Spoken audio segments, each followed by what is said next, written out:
Chapter 31. Queen Mab. Next morning, Stubb accosted Flask. "Such a queer dream, King Post, I never had. You know the old man's ivory leg? Well, I dreamed he kicked me with it, and when I tried to kick back, upon my soul, my little man, I kicked my leg right off. And then, presto, Ahab seemed a pyramid, and I, like a blazing fool, kept kicking at it. But what was still more curious, Flask. You know how curious all dreams are. Through all this rage that I was in, I somehow seemed to be thinking to myself that after all it was not much of an insult, that kick from Ahab. Why, thinks I, what's the row? It's not a real leg, only a false leg. And there's a mighty difference between a living thump and a dead thump. That's what makes a blow from the hand, Flask, 50 times more savage to bear than a blow from a cane. The living member. That makes the living insult, my little man. And thinks I to myself all the while, mind, while I was stubbing my silly toes against that cursed pyramid. So confoundedly contradictory was it all. All the while, I say, I was thinking to myself, what's his leg now but a cane, a whalebone cane? Yes, thinks I, it was only a playful cudgeling. In fact, only a whaleboning that he gave me, not a base kick.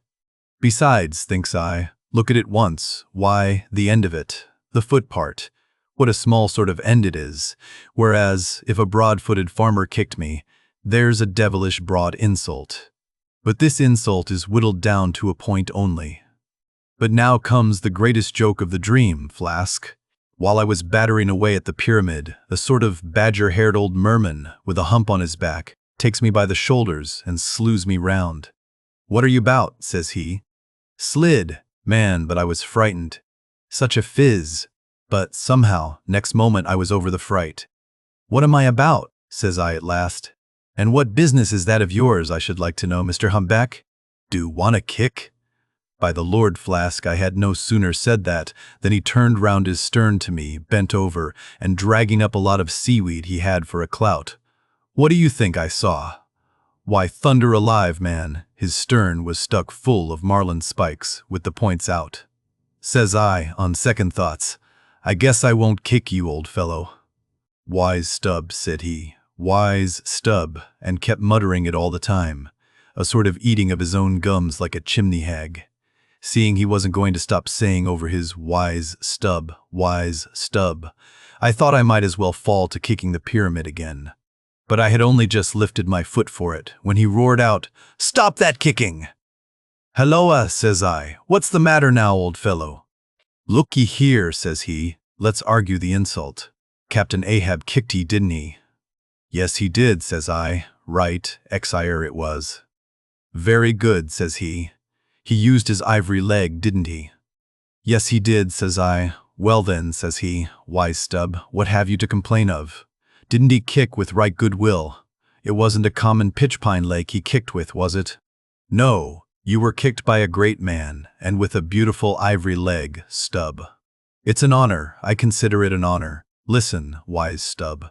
In old England, the greatest lords think it great glory to be slapped by a queen and made garter knights of, but be your boast, Stubb, that ye were kicked by old Ahab and made a wise man of. Remember what I say, be ye kicked by him, account his kicks honors, and on no account kick back, for you can't help yourself, wise Stubb. Don't you see that pyramid?" With that, he all of a sudden seemed somehow, in some queer fashion, to swim off into the air. I snored, rolled over, and there I was in my hammock. Now, what do you think of that dream, Flask?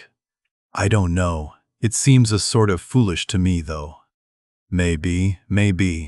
But it's made a wise man of me, Flask. I see Ahab standing there, sideways looking over the stern.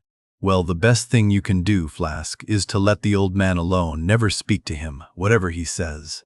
Halloa! What's that? He shouts. Hark! Mast head there! Look sharp, all of ye! There are whales hereabouts. If ye see a white one, split your lungs for him. What do you think of that now, Flask? Ain't there a small drop of something queer about that, eh? A white whale. Did ye mark that, man? Look ye, there's something special in the wind. Stand by for it, Flask. Ahab has that's bloody on his mind. But, mum, he comes this way.